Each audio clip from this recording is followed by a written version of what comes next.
Ladies and gentlemen, welcome to the Galloway and Isabel podcast. It's been a really long time, guys. It has. Since we have done one of these. We did one this semester, right?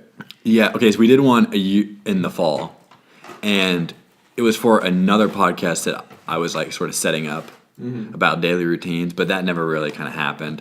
So really, when we go back to our oldest podcast, or the last podcast that we did, it was over a year and 2 months ago. Wow. Yeah. That's crazy, dude. That's pretty insane. That's insane. But do you guys think we could do it like once a week from now on till? Yeah, why not? I think we could do once a week. We definitely could do it. Especially when the summer starts. Oh man. I'm gonna Yeah. be so. I'm gonna be working like 3 jobs, but I'll be so free. Yeah, we could definitely find time though. If you know anything about my jobs, you get the joke. Yeah. Wait, is this cheese moldy? No. Sick. Tight. Okay, so one thing we could do is like talk about some stuff that's happened in our lives since the last minute podcast a year and 2 months ago. Okay, a year and 2 months ago, I was still dating the girl that was probably in the podcast. Probably. And since then, we've split, and my life is pretty good right now, actually. Good. And how's school going since then? Wow, it's like, I have to like be honest. Like, my ex was really supportive in school, but I think now that we're separated, we have a lot more time to do schoolwork and be Right. like, focused on our own thing instead of being kind of trapped in this relationship bubble. Right. And I feel really creative, and I feel like I am so much more connected to the communities. I wanted to be connected to the Chinese community and the Spanish speaking community, and I feel like I now am at the place where I want to be, where I can call up my Spanish friends or call up my Chinese friends and just hang out with them because studying those languages, you want to have those friends. Right. And I feel really happy where I'm at. Yeah, and then you're going to China in the fall. Yeah. So I just talked to my... Actually, real quick, I think the last podcast that was up was the podcast right before you went to Spain. Oh, yeah? That's the last podcast that is up. Game, Yeah. And your sister was on that one as well, actually. I think Really? it was like a whole bunch of people. Yeah, but that is the last... Spain was great. Spain was fantastic, actually. Yeah, so I guess the last time we were doing a podcast, I was about to go to another country, and now I'm about to go to another country. Sick. But yeah, this is one of those things where I've always dreamt of traveling to Spain and everything, but I've always, just since I was little, kind of fantasized. I never dreamt about it because I didn't realize that I could make it a possibility. Growing up, we'd go on trips to Florida, and it would put a kind of a big burden financially on our family. Mm-hmm. And so I always imagined that this kind of thing wasn't viable, but because of the scholarship that pays for everything besides your flight, it's made it possible for me. And so this is kind of a huge deal for me and my just my personal life, but also my academic life. Right.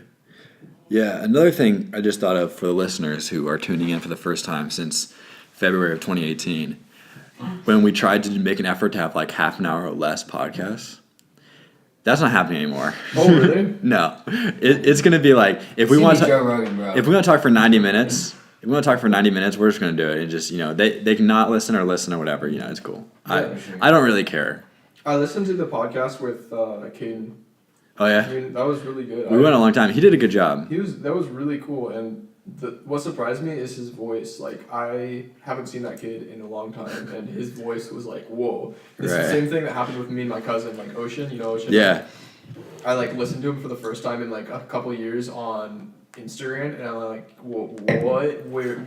How did that happen? Yeah. Why is your voice so deep? What kind of filters on this? Yeah. Yeah, and Caden's got a beard too. He's got a beard? He can grow quite a bit. And he looks like he's a senior, but he's a freshman. He's a freshman in high school. Yeah, for those who didn't hear the podcast, he started out, he was nervous. You could tell. He still he powered through it, and he really started getting into what he wanted to talk about. And afterwards, he was listening through it and saying oh, I should have said this and this time. He was being hard on himself, but he really wants to improve on things. And yeah, I really respect it a lot. It's a great mindset. Inspirational for when you see young people actually really care about their own personal well-being and their self-care, Right. because it's like, I don't know. I feel like there's a lot of college kids that like don't even care about their own body and don't even care about their sleep and stuff, and it's like kind of discouraging because you're like, Right. Yeah, you can tell he wants to improve himself. Like he's constantly working on getting better at stuff and like watching videos to help him do that. And he was talking about like his friends weren't really into it. They're like, "Why are you doing that? Why are you watching that?" And I was like, I told him like at some point they're going to do that in their Yeah. lives, maybe like probably. yeah, definitely. But it's going to be in college, and they're going to like wish they did it when you were doing it. For real. It's like he's ahead of the curve. Sure. And I tried to get him to on the podcast. I tried to get him to start a podcast of his own. Yeah. Yeah, because I think he could do it, and he was like, "I'll probably do the first few episodes with him just to like help him get started." And I think he'd do really well with it. I think so too. Yeah. But yeah, it's just one of those things where it's like, and for me, it's lifting. Like lifting is something I did when I was like started doing on my own when I was like in high school, Right. and I'm really glad that I did that. Like some people like to invest in things, and this was like my high school investment. I see a lot of kids really smart in college that are like that invested a lot of time into coding or into video games or whatever, and it shows. And for me, that was lifting, and I'm really happy from like that I could do that back then, because now I go to the gym and it's not like people look at the gym as if it's like some sort of obstacle. Right. The way I see it is I go to the gym to like breathe. Like if I don't go to the gym, I feel like I'm not breathing. Right. Right. I feel that. Yeah. Yeah, Joe Rogan talks a lot about that too. How like once you get into shape, you can't stand not working out, and it's awful. Yeah. Like, but it sucks for people who are not in shape, and you just have to get past that. And it's really threshold. weird because like once you're in shape, you're like, yeah, this makes so much sense. Like we're built to be like beings that move around and do a bunch of activities. Like we're hunter gatherers, and it's gonna take thousands and thousands of years for our bodies to be like, oh, we're not hunter gatherers anymore. Right. Right. Definitely. Yeah, that's a well put. That's exactly what it is. And I think like anybody can really get to the point where working out feels like a necessity for them. Like you said, it won't feel like an obstacle anymore. And I think the thing is, people even that don't work out probably feel it as they don't like consciously think of it as a Right. necessity. They feel the negative sides of not working out, but they don't understand like where it's coming from. Right. I think that like once you start to like it's always the same. Like you're always gonna feel better if you work out, but it takes a long time of you actually like going to the gym for so long, or just maybe going on daily walks for you to realize, wow, like I feel really good when I do this, and like it gets ingrained in you. But I feel Right. like a lot of people miss the getting ingrained in. Right. Yeah. Okay, so one thing I completely forgot about is, guess what, guys? We have a sponsor. Oh, dude. This podcast is brought to you by Morning Bell Coffee Roasters. Morning Bell offers a diverse and unique selection of specialty coffees and have direct personal relationships with their suppliers. I'm not completely memorizing this, guys. I have a script, but I'm getting off it a little bit, and then I thought I could do it without looking at the script, and then I couldn't. He And was that doing was, really well. it happens. So they got suppliers. I have. Right, they have suppliers, yeah. You can visit Morning Bell at 111 Main Street in Ames, Iowa, or get their coffee at the Wheatfield Co-op or either Hy-Vee location in Ames. If you do not live in the Ames area, that is not a problem. You can order off their website, morningbellcoffee.com, and shipping is free anywhere in the United States if you order over 2 pounds of coffee.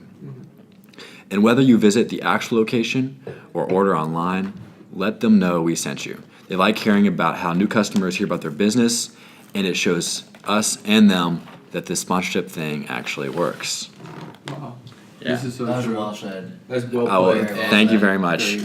Um, Me from 2 years ago wrote this little script up, and he did a great job. I Yeah. agree. He did do a good I'm really job, yeah. impressed with 2 years ago you. It sounds like something that today you would write. Wow. Okay. Thank you.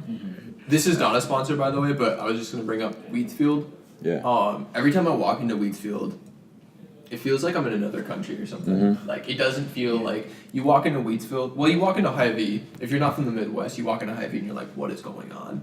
You walk into Wheatfield, the same feeling. But even from Right. Wheatfield, you're like, every time I go in there, I'm like, "Wow, this place is I so I agree. cool." Honestly, like I can't think of a better smell in there. Really? I I have a question would about take this. that pumped into my vents from any house I Really? live in. Yeah, it's so Okay, good. Yeah. do you guys know what we're describing is like basically a local Whole Foods? It's basically Whole Foods, just its own. It's not a chain, and everyone I think knows the smell of those Whole Foods like places. Yeah, yeah. They have that like very particular smell, and it's like kind of healthy-ish. Or I don't know if it's actually a healthy smell. It just feels healthy, like you associate with healthy things. Definitely. I have a question: do the products actually smell that healthy, or are they putting in some like extra smells to make it smell like that? Because it is like I have a hard time believing that that packaging smells that different in Whole Foods versus like any other Yeah. Walmart, Target, Right. any I type of place like totally that. agree. That's a conspiracy theory I can buy into. I would go ahead and say that like there's definitely some under the table ventilation of like maybe some essential oils. Maybe just drinking a little bit of those essential oils everywhere. I agree. There's just way too many packaged foods for it to be like. I agree. And it's not like smells are gonna get out of packaged. Right. foods. Yo, Like, there's no what? way. Yeah, what is that smell coming from? If anybody out there actually knows, I am very curious. I actually think I'm of it has to do legitimately with- curious. They cook a lot of food there. So Yeah. that might be part of it. But I also Yeah. feel like the food they cook wouldn't produce these very specific Right, that's what I'm- fruity yeah, yeah. smells. So I know what you're saying. Right. I am. This is one thing. There are some things you like to talk about, like as mysteries, instead of Googling, because it's just more fun to like not Exactly. know. Kind of like the presidential elections and like Right. you know, like whether Hillary is guilty or not. Just kind of like Yeah, just I'd rather just not know. It's No, like, what's the difference between like a Whole Foods and a Walmart? Like, the products that make a Whole Foods healthy, I feel like are the packaged products. Like Walmart has produce and everything and all that Yeah. stuff. yeah, this is true. So- But at the same time, I think Walmart gets their product from maybe I don't know less reliable sources or Yeah. maybe well put. I think so. The important thing to understand is like, for me, like organic. When you buy organic, it's not necessarily that it's a lot healthier for you. Like some people would make that argument. Some people would make the argument that it doesn't matter. I don't care whether it's healthy or not. What matters to me is that like when you buy organic, you know that you're not getting something that was sprayed with pesticides, which Yeah. means Right. that the workers that like worked on that product were not at risk for being maybe sprayed with pesticides or didn't have to work in an environment where there was a lot of pesticides, which like we all did tasseling and we know Right. all know that even if the pesticides was put on a while ago, a long time ago, it gets into your clothes and it makes you really uncomfortable. And so pesticides, like, even if you're wearing personal protection equipment, it still stings. And so the other day I put a shirt on from when I used to work in the cornfields, and I started itching in places I haven't itched before since I was detasseling. Great. Yeah, I was low key pretty nervous about somebody just coming over the top of us and spraying. Yeah. And nobody else seemed to be too worried, and maybe they were right. But I was like, you know what? I really don't want to walk out of this whole experience like Being scarred physically. yeah, just like having no brain left. I was not looking forward to that. No, yeah. Okay, so we'll continue like to do these life updates, Okay. and then when anything we start talking about, we'll just like anything that comes up in the life update, we'll start talking about, and eventually we will get to the Control F. Control F. Oh, Is it Control Command F. F or Command. Control? Well, I think it depends on the Do you computer. want to try it on yours right now? Or is that a sketchy thing to do? No, it's good. Mine's Command F. Yeah, Command F. So but it is Control F for some computers. For like Windows or something. Yeah. Okay. Okay, so Noah, would you like to go first or should I go first? You can go first. Okay, so since last February, in June, I quit a job that I just started again today. Dude, it's coming full circle. Yeah, very much so. And I'm gonna work at this job until August, the beginning of August. Maybe I'll leave a little sooner. At a tech company that I've worked at for a super long time, or worked at it for a super long time. We did a tasseling together. Noel and I went on a camping trip to Utah, Colorado, Arizona. Hot. Yeah, very hot. What about after that? Then anybody who's not watched Real Bros at Simi Valley, go watch Real You're gonna miss out on Bros. a lot of references. Yeah, Real Bros of Semi Valley? Simi Valley. Semi Valley. Xander We was- watched some of it. This Yeah, we is- watched Yeah, Yeah. one quote was like, Xander was like, things went awry. Things went awry. Yeah. Okay, so everyone watched that. And then get our references, please. Yeah. Okay. The next thing. Okay, then I graduated in December. Oh, and also during the summer I took the LSAT. How did And you do on that? Did you do good? I did got the 63rd percentile, which is I mean, that's it's solid. That's not like the 49th percentile. Yeah, and then that was the first time I took it. The second time I took it, I did worse because Oh. I got sick. Oh, okay. And yeah. this sounds like a bad excuse, but I was coughing for like a big part of the test, and which sucks for everyone else too. Sorry, everyone else. You should do a- but the problem with that test is, well, with a lot of tests, it's so time sensitive. Yeah. In those sections, you really need to be at a good pace. Yep. And that completely messed me up. Like I was like coughing. And so anyway, I went down the second time, which I wasn't expecting until I got sick because Yeah. I studied more. So anyway, it'll be fine. And so I'm getting really close to deciding when I'm going to law school. Getting pretty close. And then I'll probably leave in early August. And That'll be so cool. I'm really proud of you Thanks, dude. of pursuing this. Quick side note, I don't want to go down a big bunny hole let's do or it. rabbit hole. Let's go all the way in that thing. I agree. All I agree. All the way to that rabbit hole. I got a rabbit hole for this rabbit hole. Okay, So nice. That's the Go into perfect. the rabbit hole and the bunny hole. And the bunny hole. So the bunny hole actually stems from my Chinese friend. Mike? No, my other Chinese friend. It's a girl who. See, I would spend too much time trying to figure out whether I want to learn their English name or their Chinese name. Right. And so I end up not doing either of them. And it makes me feel really bad, and I'm a bad person for it. But her name happens. is Wendy. Okay. Her English name is Wendy, and her Chinese name is something Jiao, I think. Nice. There we But go. anyway, she was asking me like, so what's that thing when you get distracted from a sentence? It's like something with bunny, and I'm like, oh, a rabbit hole, and she's like, oh, a bunny hole. So we're gonna go down to the bunny hole. Okay, very good. So the bunny hole, what were we talking about? I said it's my law school. Law school. I'm proud of you for law school. Yeah. Bunny hole. Bunny hole. Oh no, we've gone down to the wrong bunny hole. That's Hey, actually. dude, let's try the rabbit hole. Yeah, let's try the rabbit hole. We gotta get in the rabbit hole now. The bunny hole did not work at Oh all. no, the bunny hole. Okay, well, I'm just gonna keep blabbering for a little bit, and you try to think of it, Oh okay? man. Oh no. Oh. So I took the LSAT. It is pretty intense. You have to study for it. And okay, this is a good time to plug my other podcast, the Galloway Law Podcast. Are you good? I figured You got it. it out. Okay, just let me finish my plug real quick. Okay, the Galloway Law Podcast you can find on iTunes and SoundCloud, all the same places, on YouTube as well. And I interview law professors, and it's good for anybody who's thinking about law school. Go, Evan. Okay, I already forgot. No. Oh yeah. So I'm really proud of you. Thank you. For pursuing this, and this is something. I think it's a cultural difference that I picked up on between maybe, and I could be wrong. This is just what I've gathered from my Chinese friends that talk about things with me. Yeah. I'm really proud of you for this. Your parents, neither of them are lawyers, right? Right. So whenever I talk about you, I'm talking about my friend that's a lawyer, and my Chinese friends are like, well, are his parents lawyers or something? And I'm like, no. And then they're like, well, why is he pursuing this? Right. And so, like, I think the cultural difference is that, like, you try and pursue something maybe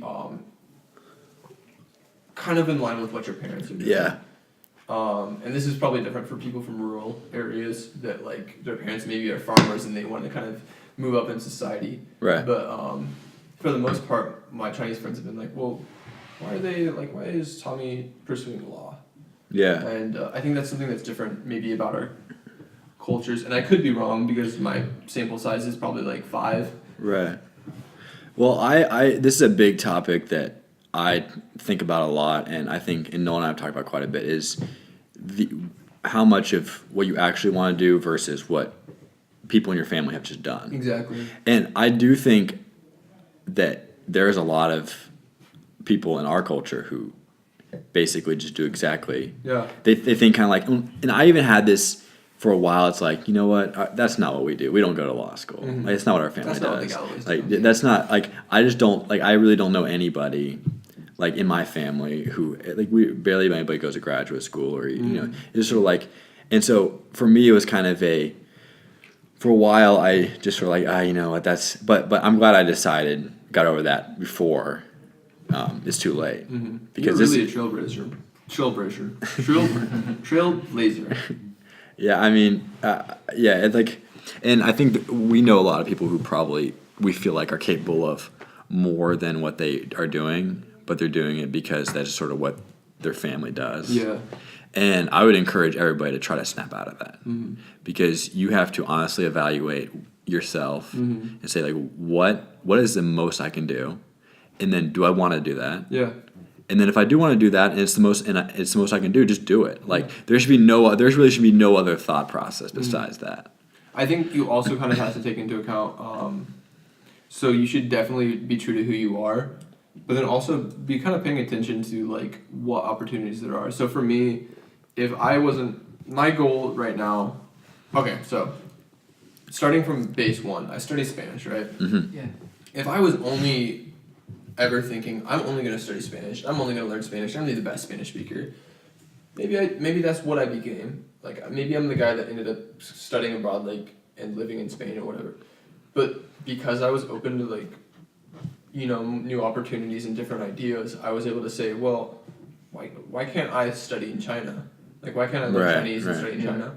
And why can't I take the opportunity to do that? I know I only have like 1 year left, but hey, that's enough time. Yeah. And then also like I was able to see, hey, there's a big opportunity for me if I want to do like linguistics or something. Why don't I try and pursue that? And so like and still every day I think of like trying to look for those new opportunities. And it's really important if you don't want to get stuck or get left behind with everyone else. And I think that's the dangerous part of just doing what your family does is maybe what your family does, for example. I don't know, I mean, it might not be for you. yeah, like Yeah. for example, factory workers, like maybe we're outsourcing all of our factory workers, and maybe your parents were factory workers, and you got a good job Right. at the factory, Yeah. and then all of a sudden you get the job's exported. Yeah, it might not even be so much a fact like you're saying, it's not like you're necessarily ditching what your parents are doing and saying like that's not something I want to do. It could be just it's not an option anymore.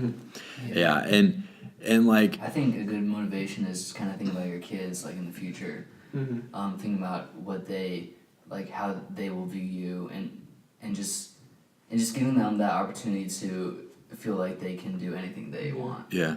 and not have your parents set not really boundaries, but just like Well, you don't want them to feel like you settled. yeah. Yeah. I think this is a really good foresight that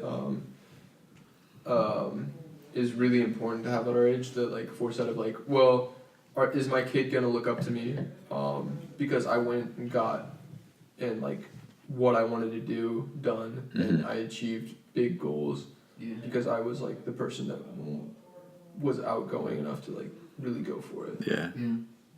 Yeah, and I can kind of feel like, there's probably people that are listening out there like, why you guys are like just like shooting too high and whatever, and like you just come on, just like be a little more realistic and stuff. And my response to that at all times is, okay, yeah, maybe you're right. Maybe we will fall a little short of what we want to go for, but that's what if you have one chance to do all this. Yeah.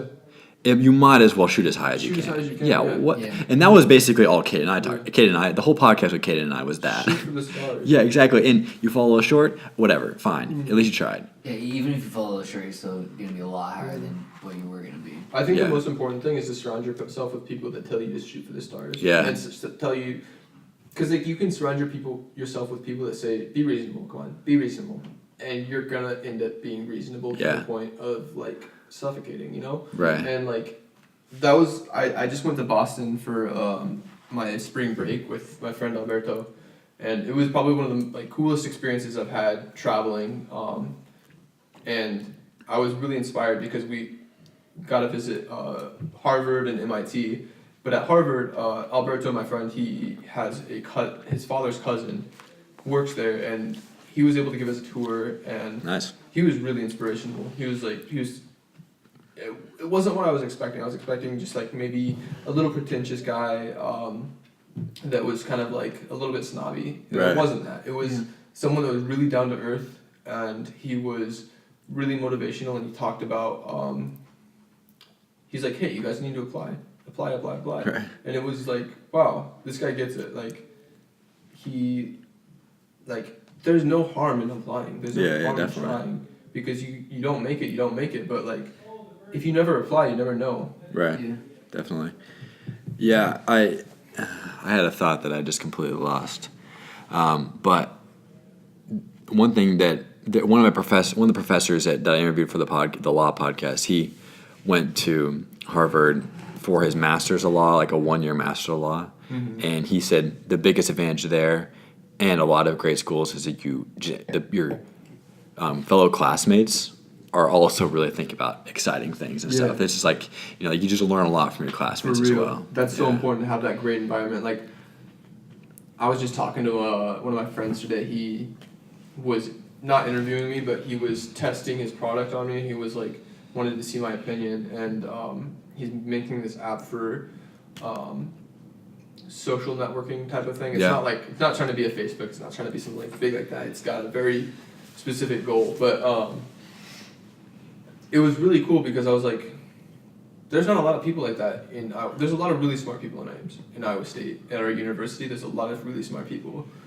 but I don't see like revolutionaries a lot. Right. I don't see a lot of people with revolutionary ideas or people that are just putting themselves out there. I see a lot of people that are working, like they're putting their nose to the grindstone and they're trying to shine, and maybe they will shine in their field, but I don't see a lot of inspirational, really out there people. But there are a few, Yeah. Well, you've kind of hit on a couple of things so I had for your Control F moments, which we'll get to.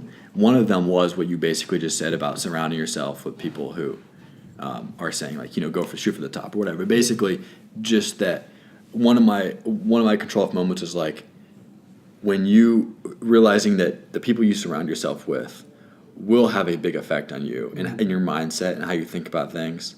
If you surround yourself with bold people who are saying shoot for the top or happy people or just whatever trait it is or depressed, like those people will put that on you in a way. And like I didn't realize that for a long time. I was like, I am who I am. Like no matter who's around me, it's not gonna matter. Like I'm just gonna be me. And maybe that's true to a certain extent, but it also really helps to surround yourself with people who have a mindset not necessarily similar to yours, but what you aspire to. Literally, like linguistically speaking, when two people are communicating, there's a tendency for both parties to speak a little bit more like each other, and this is like a communicative like strength. That when I speak with Tommy, I start to speak a little bit more like Tommy. I might start to even say like, I don't know, some sort of phrase that I hear Tommy say, and that helps us connect a little bit more. Right. The way I speak with my grandma when she calls on the phone, I start to have an accent, and I'm like, I don't have this accent. Right. Like I don't have this accent on the regular day-to-day basis, but when I speak with my grandma, I kind of draw words a little bit different. Yeah. I cut words off at certain times, and like I didn't notice this when I was younger, but like I do it, and this is the same reason people have accents, because you don't grow up being an individual. You grow up in a society where you're around people. Right. Yeah, there's a lot of evolutionary background in that. Mm-hmm.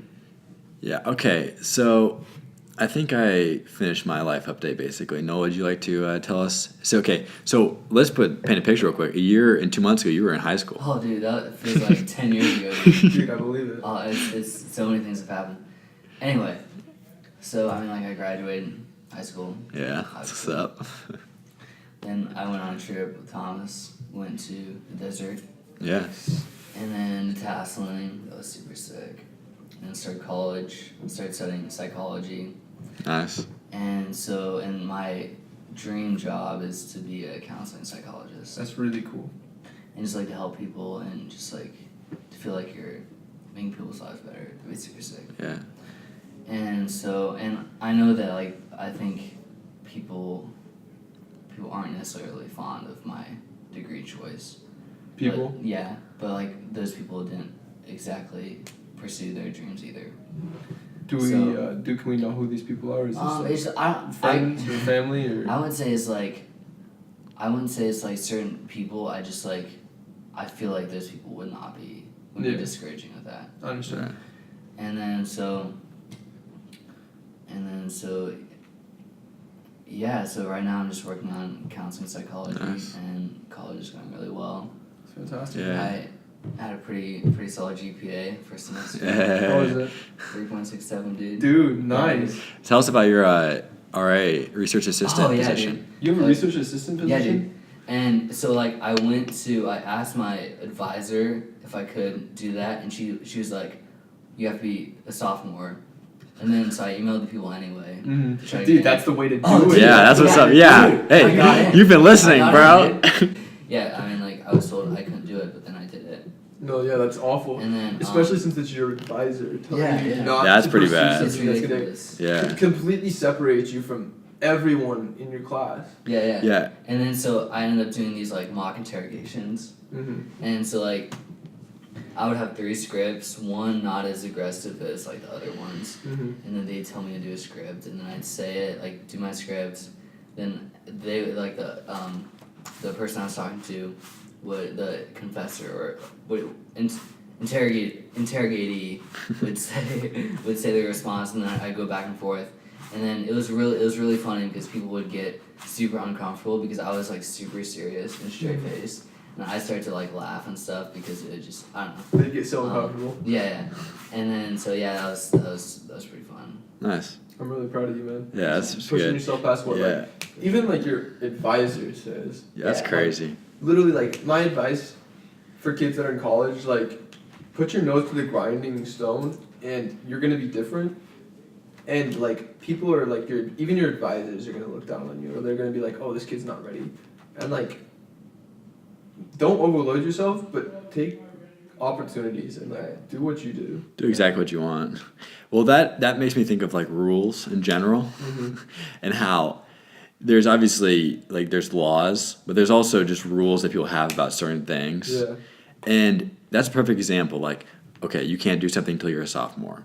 Oh wait, I'm just gonna try anyway because I want to. And look what happens. This rule isn't actually a rule. It's just like this idea that is what people generally follow. It's just an uncomfortable thing. Yeah, and so I generally approach rules as something is like, oh, okay, so it's just less likely. Like literally, that's it. Like Just a little less a likely. rule makes something less likely, Yeah. but it's still something you can completely overcome. And you basically just do what you want and go after what you want. And the rules will either actually be rules or be fake rules, basically. Yeah. And you found out it's a fake rule, and that's really good. You have to test those things. I mean, Yeah, it's kind of funny because you get those weekly emails from the advisors, and they have like all the research assistant position options, and it has like in big bold letters sophomore classification only. yeah. It's like, You're like, Uh, okay, okay, dude. thanks for the advice, not for the Advisor, rule. yeah. Mo, this goes back to what you Tommy a while ago gave me advice about approaching people, and just kind of like it kind of didn't change my life, but it changed the way I saw things. And Nice. Tommy was like, if you like see someone and you think you're interested in them, just invite them to coffee. Yeah. Just approach them, say hi, maybe have a conversation, and invite them to coffee. And that really like I started doing that just to like, see what was going on. And Right. it really opened my eyes because I'm like, after I started doing that, I started to realize this isn't, because before I was like, I can't go up and talk to this person. They're going to think I'm creepy. I Yeah. can't go up and talk to this girl because she's going to think I'm creepy.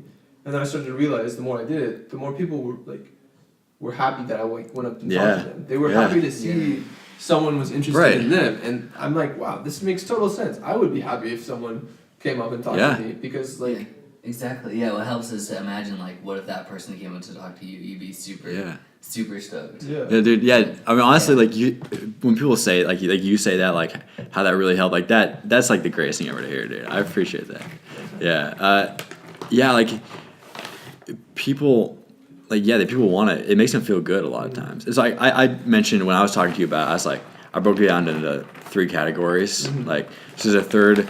I'll wait till Noah's done. There's a third of girls who might find a little over the top. They're like, okay, this is a little too much. Maybe you should wait till we're in a bar or something. Like, why are you doing this in the middle of the day somewhere? Yeah. But then there's a third that are just kind of like, okay, whatever. And then there's a third that are like super into it. The fact that you were bold because you came up to them in the middle of wherever, a cafe or a library, and approached them and told them you wanted to go on a date with them. And they find it bold. They like that you don't care about failure. And they like that you go after what you want. Yeah. Like I think those are like, and the best thing about it for me is you basically show the girl the 3 maybe most important things about you before you even talk to them. Yeah. Like basically before you even interact with them for more than 5 minutes. Yeah, like you got confidence that like you're not taking things seriously, You're right. that you're relaxed. Yeah. Like those are important features. Like I think it's really important to like not take things so seriously. Like I hate it so much when like I don't hate it. I probably shouldn't use the word hate. I feel like really annoyed when someone gets overly offended at like I don't know, maybe I said something a little hurtful. Like yeah, just let me know that it's hurting you. I don't want to hurt you, but like let me know. Right. But then like when people are like super intense, that's when it's like a little bit, especially at our age, we can't be so intense because we can't be relying on the idea that this person that we're with is going to be the last person we're with. We have Right. to be we have to be more open. If you approach a girl or you approach a boy or whatever you're into as if like this person's perfect for me, Right. it's not going to go well because like for the most part, like people our age are like they're into their studies, they're just starting out their life, and they're not trying to start something serious, but they would like to figure out themselves, and part of that is finding like a person they mesh with. Right. Yeah. And one of the biggest things, like the most important thing for me, is thinking about how many guys go through their life like seeing girls in just public Yeah, and thinking like, oh, that's not an option. yeah, And like, what if every single person you saw that you were possibly into,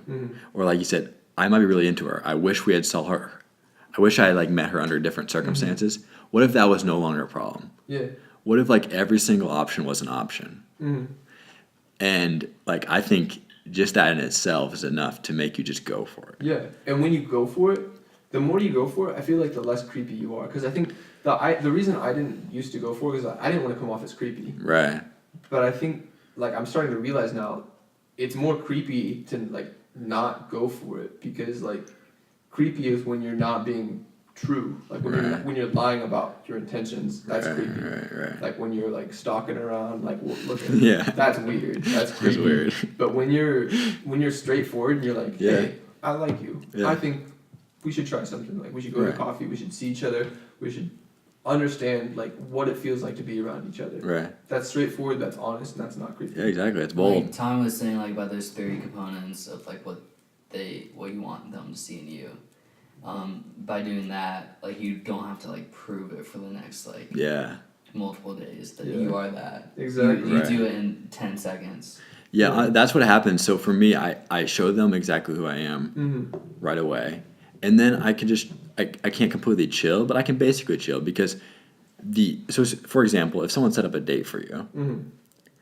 you're basically then approaching the date as opportunity to show them who you are. Yeah. But you basically done that if you do it my way. If you just ask someone else, it's like, wow, this guy's he's bold. Right. He's charismatic. He's charming. He's like brave. Right. And okay, so the main reason we started this was because you had a Control F moments. Yeah, so just so- explain a Control F moments for us. So basically, Control F for me is that moment. Like, for me, the Control F moment was when I learned about Control F. Control F, for anyone that doesn't know, is a feature on Macs and on basically all computers. For Windows, it might be different. It might be Command F or something. Mac is Command F, Windows is Control F. Okay, so for Macs, it's Command F. And so basically what this feature does is it opens up a search bar for any document you're on. And it lets you type in a word, and it will go through the entire document, and it will find every single instance of that word. Or maybe, let's say, the first 3 letters of that word. And it will highlight them, and it'll let you go through them. So this is perfect for textbooks. This is perfect for when you're working and you're trying to find some really important information really quick. Yep. And so that was a moment in my life where I'm like, wow, this is a huge key. And it cut my workload because I was studying languages. It helped me out searching for vocabulary. It helped me out all these different ways. And it opened up like a whole new window of things for me. So Command F moments are aha moments, like, wow, the key has been turned, the door has been opened, the light's Right. coming in, I can see. Yeah. So this coffee thing, that was a command F moment for me because I was like, wow, things are clear. Like, I'm not confined to my friend group. My friend group supports me. My friend groups lift me up, but my circle is not closed. My circle is open, and I can make friends with whoever I want. And the world is my oyster, you know. Right. Yeah. Yeah, and I had so when you talked about control F moments or command F moments, I started making a list of like, okay, here's 3 things that would be control F moments for me. So the one I mentioned earlier about surrounding yourself with people who have ideas or general philosophies of the way you want to be. So like, the going for it, the being bold, whatever it is. And then so my first control F moment basically comes to what we were just talking about basically approaching people, girls in public, and asking them on a date, basically. And so my first control F moment was what ultimately holds everybody back is obviously the fear of rejection, because otherwise, like, oh, there's someone who's attractive, I will go talk to them. Yeah. And what I realized is you can get to that point of that. Okay, like is like an automatic response where you see someone that you're into and they make eye contact with you and you just go for it. Because I realized that rejection is not that bad, and it's just part of it. Like At first, it's a sting. Exactly. And that's the worst. It's a Right. slight sting, Yeah, like a needle. Right. Exactly. And even that needle wears off. And what I realized was that okay, that's just part of it. Like I've been rejected a number of times, more than a lot of people, but I've also been successful more than a lot of people because I just go for it. Yeah. And so, that was, I would say my control F moment was that the rejection aspect of, so there's a lot of situations where the things we're talking about applies, like in your job, whether you're kind of going for something and it doesn't work out, or school or whatever. But ultimately, like what we really care about is like when we setting up dates or approaching girls or whatever. Yeah. So that's where I think the rejection really shows itself to be. Okay, it hurts a little bit at first, but it wears off, and eventually you're just like, okay, that's just part of it. Yeah. Okay. I think a lot of it has to do with your ego. Like, the more you can control your ego and the way you see yourself. My ego, like before, my ego was reliant on whether people accepted me, and that involved like, it wasn't gonna kill my ego. Like I wasn't gonna die. But before, I was so worried about, okay, what are people gonna think of me? Like, what does this mean to me? Like, who does this make me if I get rejected? Right. And then as soon as you get rid of that, you're like, wow. Like